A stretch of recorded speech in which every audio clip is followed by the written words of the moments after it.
past 35 years. And before I go ahead, I would like to crave your indulgence, Mr. Chairman, to ask for a standing ovation for Apostle Dr. Engineer Dr.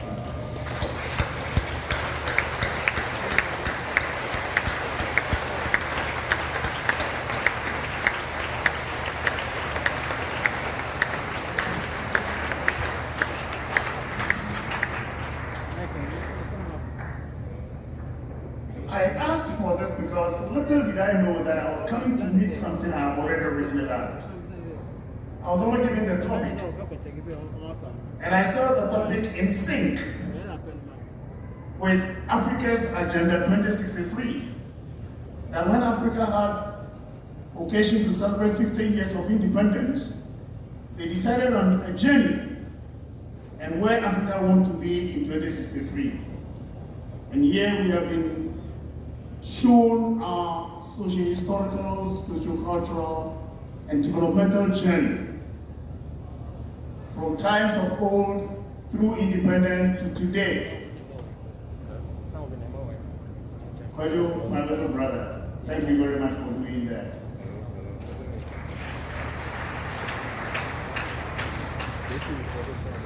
You may not understand why I call him my little brother, because I'm the firstborn of the Apostle Engineer Dr. Danso. Our path crossed somewhere 35 years ago, and he has always been a mixture of awe, inspiration, mentorship, and guidance to me, and I believe to most of you too. The topic given me was Apostle Engineer Dr. Danso's philosophy for developing Africa through science, technology, and innovation. And as I said already, when I was given the topic, my mind went to Africa's Agenda 2063, a blueprint for Africa's development direction up to 2063, when Africa shall have been 100 years old. And here are some of the aspirations from Agenda 2063. 7 aspirations. 1, a prosperous Africa based on inclusive growth and sustainable development. An integrated continent. 2, politically united based on the ideals of Pan-Africanism and the vision of Africa's renaissance. 3, an Africa of good governance, democracy, respect for human rights, justice, and the rule of law. 4, a peaceful and secure Africa. 5, an Africa with a strong cultural identity, common heritage, values, and ethics. 6, an Africa whose development is people-driven, relying on the potential of African people, especially in women and youth, and caring for children. 7, and the last, Africa as a strong, united, resilient, and influential global player and partner. Professor Chair, you would realize that what we were shown contains almost everything that Africa is now thinking about.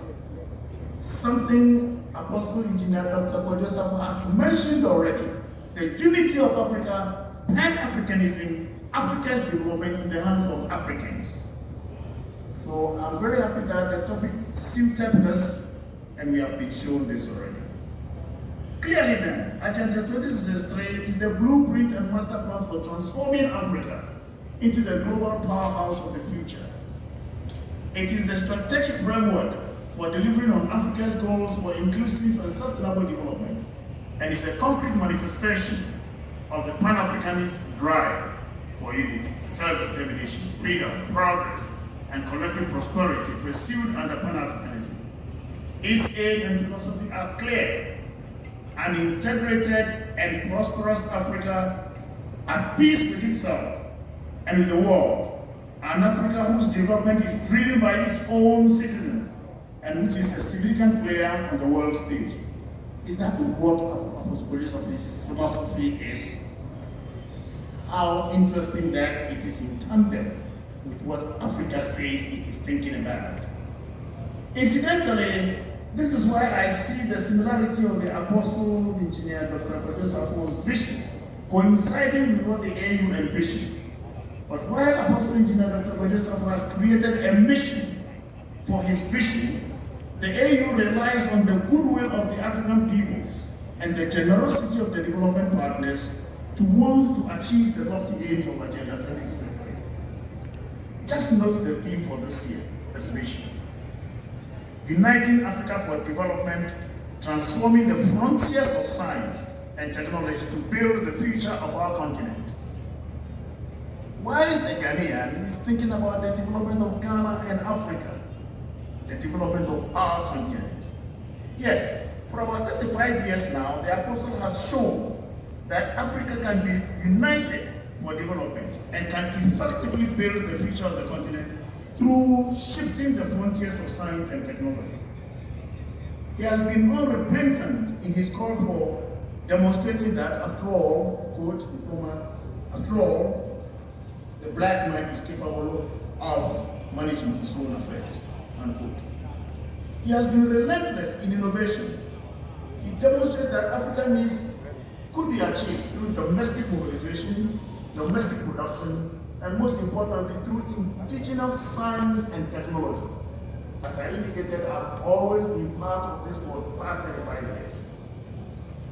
And there was a time, most of the distributions, I was giving the monies to be distributed to the poor. I remember when I went back, my friends were telling me, and they're now also here, I'm also bad.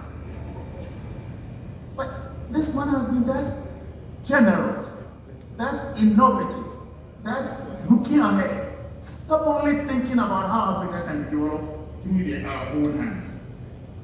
He has been able to produce almost everything, from beans, paper clips, cars, tractors, excavators, televisions to helicopters, from fertilizers, vaccines for domestic animals to medications for various ailments. And let me tell you, you saw I couldn't walk properly and I was jerking. I wasn't practicing any future dance. I was very unwell. And when Apostle heard of it, he just instructed that some herbal medication should be brought to me. And I'm now out. Please give thanks to Apostle for me.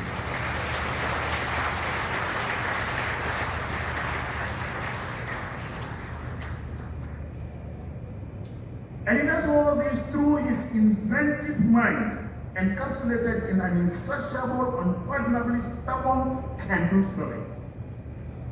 Do not be surprised at the creation of the artificial lake near Obuasi. If I didn't know this, and anybody told me what is happening there, I wouldn't have believed it. Because I remember he telling me that he was going to have a big artificial lake. I said, oh, Papa, that's how I bought many of them. The place is a patchy area with a small stream that dries up before the Harmattan. And he was going to really dam this river. Those of you who know the place, it's now a huge man-made lake with all kinds of fish in it. All kinds. Another time I visited him, he was telling me he was going to bring fish from the sea and put them in there. I said, Papa, this one, they won't survive. No, I told him, Papa, this one, they won't survive. Because the little, stupid science we were taught in school shows that, from the sea to the fresh water. But go there and see. He was inviting me there some time ago, and I couldn't even say, oh, me person will come here, and patana me do over and they survived. So those things we have always been taught as science giving. This one puts them into experiment and realizes that something can, but all that is science. Today, as I said, canoes crisscross this lake, and it's surrounded by people. And then, yes, again, he was always looking for species to go and plant there. And it's not a forest. I will not bore you with the achievements in the fields of science, innovation, inventions, and technology. We are all witnesses to his yearly exhibitions, none of which is repeated any year. He doesn't repeat them. He's a proud recipient of several national and international awards. One of the ones I was proud of him, the late Dr. Sowoti and myself were so proud when he won the first UNIDO Award, United Nations Industrial Development Organization Award, Corn Husker and other things that he presented. Here is a man from Africa who won the UNIDO Award. What is his call? Apostle Dr. Safo's calling on Africa is to wake up and see his vision. Apostle is calling on Africa to realize that what Africa needs, what Africa wants, and what Africa needs to do cannot be in the hands of some benevolent foreigner. I think His Excellency Nana reiterated that. But then what are the African leaders themselves doing? Africans can change Africa. Africans can recraft the contours of Africa's development through indigenous ingenuity. And he is a veritable example of that indigenous ingenuity. African governments are continually signing agreements with foreign governments and companies with such easy terms that the Africa is never able to extricate himself from the clutches of neo-colonialism. Like bolt and nuts, we are stuck to their apron strings and are locked up in a debt trap. With a pervasive balance of payment deficits, a yawning export-import gap, and intractable fiscal deficits, Africa seems perpetually imprisoned in the doldrums of stagnation, decline, and decay. Apostle is calling for attention on indigenous efforts. How many hundreds of thousands of dollars do we not waste on our parliamentarians as car loans to buy SUVs? If some of them are here, I want a private members motion. I said it here some time back. I want a private members motion that will decree. Well, that means the decree loosely. That every 4 years, the loans they are giving, they must buy Olantifo from us.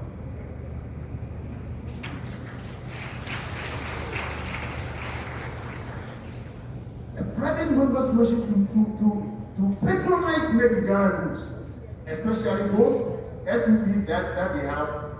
I think Olantifo was since 25 years ago, right? Some years back. And it is still there. The first one Papa made is still there being used. Strong one. Very strong.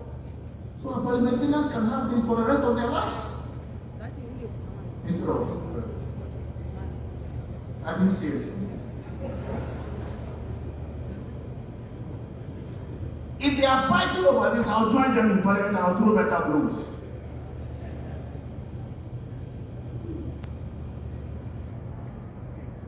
How much more do we not spend on president's fleets, most of which are stolen, when and any time there is a change of government? The presidential fleet, we import them, SUVs, Mercedes. As soon as there is a change of government, 90% of them are stolen. How many more do we not spend on ministers, MNMDCEs? When has a minister from Korea or Italy imported any car from Africa? Is it not a shame that we import cars as weak as Mahindra for our security services? I saw one being driven by a prison officer. I took the number down. And the smoke that was coming from the car, I think the man driving himself is more a prisoner than the prisoners. VW and others are here to assemble cars. Oh, why wouldn't we at least make them team up with Apostle as the Czech government did with Skoda? I remember Skoda very well because I was the president of the Soviet Union Ghanaian Graduate Association, and our doctors were calling for cars. The government imported more than 120 Skodas that time for our doctors. Apostle is here now. So our doctors, when they are agitating, why don't we order from him? Rather, the VWs and what they are seeing the success of Apostle. And that's why they are coming. And they are coming to sign those agreements. So that we will be buying VWs instead of buying